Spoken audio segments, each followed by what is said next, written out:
Sosok Dajjal banyak diulas dalam berbagai hadis Rasulullah. Sementara dalam Al-Quran kemunculan Dajjal diulas secara tersirat.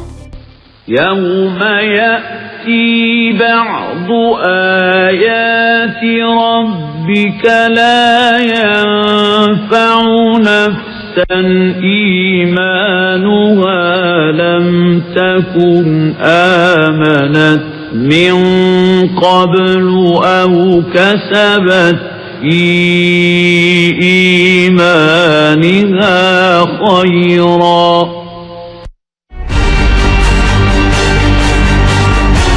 Secara fisik, Dajjal adalah seseorang dari bangsa manusia yang matanya buta sebelah, tapi memiliki ciri khusus. Pada dahinya tertulis sebuah kalimat dalam huruf Arab, yaitu kafaro, yang berarti kafir. Namun tulisan ini tak bisa dibaca oleh semua umat manusia. Hanya kaum yang beriman sajalah yang mampu membacanya. Penampakan fisik Dajjal lainnya adalah bertubuh sangat besar dan berambut amat keriting. Pada hari akhir, Dajjal merupakan ujian besar umat manusia yang beriman pada Allah Subhanahu wa Ta'ala. Dajjal akan muncul dan menyatakan bahwa dirinya adalah Tuhan. Na'udzubillah min zalik. Dajjal akan tinggal di muka bumi selama 40 hari. Tetapi hari kemunculan Dajjal tidaklah sama dengan hari umat manusia. Hari pertama kemunculan Dajjal akan berlangsung selama 1 tahun. Sedangkan hari kedua akan berlangsung selama sebulan. Hari ketiga lamanya seminggu.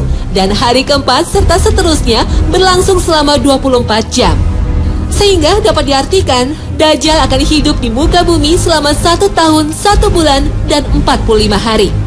Allah Subhanahu wa Ta'ala memberikan sebuah keajaiban pada Dajjal berupa kemampuan untuk mengelilingi dunia dalam sekejap layaknya hembusan angin. Tetapi hanya ada 2 kota yang tidak mampu dimasuki Dajjal, yaitu kota suci Mekah dan Madinah. Dajjal dianugerahi kesaktian menghidupkan orang mati yang telah ia bunuh. Selain itu, Dajjal mampu memerintahkan bumi untuk menumbuhkan tanaman dan memerintahkan langit untuk menurunkan hujan. Sesungguhnya Dajjal telah hidup dan tinggal di tengah lautan di sebuah pulau yang berada di sebelah timur kota Madinah dalam keadaan terbelenggu oleh ikatan besi yang sangat kuat. Dajjal muncul diperkirakan di sebuah tempat terletak antara negeri Syam atau daerah Palestina dan Irak. Ada juga yang berpendapat Dajjal akan muncul di segitiga Bermuda. Segitiga Bermuda menyimpan banyak misteri. Kapal terbang dan kapal laut yang melintasi kawasan itu dilaporkan menghilang. Segitiga Bermuda berada di Samudra Atlantik, tepatnya terletak di antara Florida di sebelah barat, Puerto Rico di sebelah timur, dan Pulau Bermuda di sebelah utara. Di kawasan ini terdapat sebuah pulau yang dikuasai oleh Dajjal. Berdasarkan berbagai manuskrip kuno yang dipelajari Muhammad Isa Daud, seorang peneliti dan jurnalis asal Mesir, Dajjal sesungguhnya telah lahir 100 tahun sebelum kelahiran Nabi Musa alaihissalam. Bernama sama Musa, tapi lebih dikenal Samiri karena berasal dari Samiroh, Palestina. Samiri adalah Dajjal yang akan muncul pada akhir zaman. Samiri terlahir dari perkawinan sedarah, sehingga lahir dengan kondisi fisik cacat, sebelah matanya buta, dan lumpuh. Orang tua Samiri adalah penyembah patung sapi. Konon, sejak lahir, Dajjal tidak mau menyusu dan lebih banyak tidur. Saat negeri Samira dilanda bencana tsunami, Samiri terapung di laut dan terhempas di sebuah pulau terpencil. Setelah remaja, Samiri banyak berguru pada para ahli sihir. Anehnya, Samiri tidak pernah tua, dan setiap kali mencapai usia 100 tahun, ia kembali muda.